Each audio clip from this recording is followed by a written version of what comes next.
Menteri Perdagangan meninjau simulasi protokol kesehatan di retail modern jelang dibukanya secara bertahap perdagangan di seluruh Indonesia.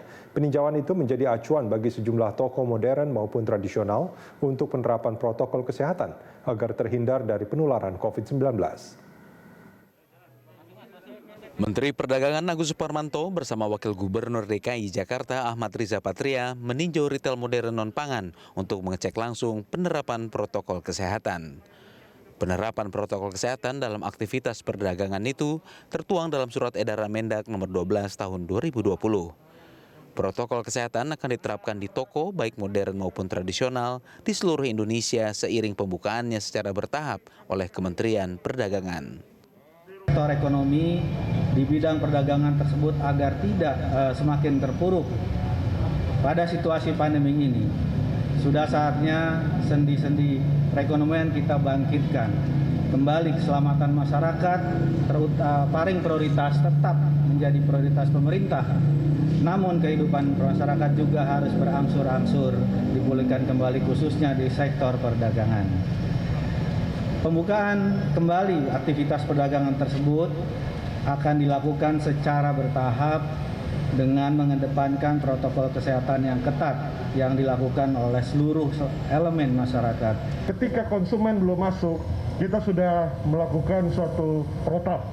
Artinya kita mau memastikan konsumen yang masuk itu sudah mencuci tangan, memiliki sanitizer, mencuci pakai sanitizer, kemudian diukur termometer gun 37,3 ini, di mana kalau ada peningkatan yang signifikan dari termometer gun pengukuran ini, maka kita akan merujuk konsumen tersebut ke rumah sakit rujukan yang terdekat dengan lokasi toko.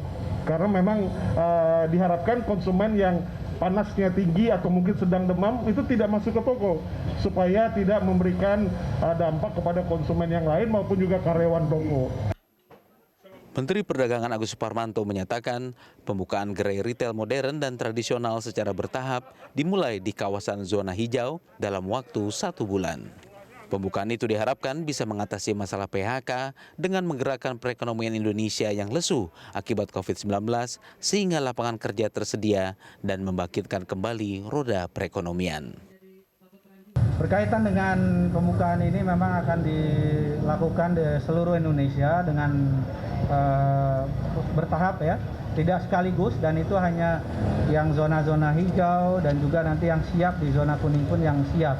Nah ini dengan otomatis dengan mengedepankan protokol kesehatan dan ini akan dievaluasikan setiap fase ya.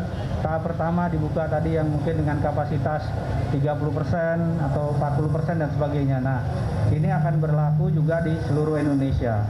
Semata-mata tujuan kami tidak lain, sebagaimana disampaikan Pak Gubernur, adalah kami ingin melindungi warga Jakarta, warga sekitar Jakarta, dan seluruh warga Indonesia. Karena Jakarta adalah ibu kota, hub adalah perpindahan dari satu kota ke kota lain melalui Jakarta.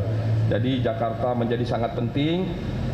Untuk itu kami terpaksa mengeluarkan berbagai kebijakan, semata-mata bukan membatasi, tapi justru kami ingin melindungi seluruh warga Jakarta dan warga lainnya.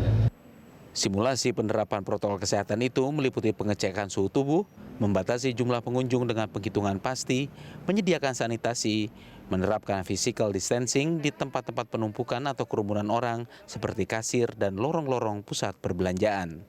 Selain itu, untuk meminimalisir kemungkinan potensi penularan COVID-19, konsumen juga diimbau untuk melakukan pembayaran secara cashless dan mewajibkan penggunaan masker. Sementara bagi seluruh petugas atau karyawan pertokoan, diharuskan untuk selalu menggunakan masker dan face shield. Nadia Hutagalung, Rian Nuryaningsih, Berita 1, Jakarta.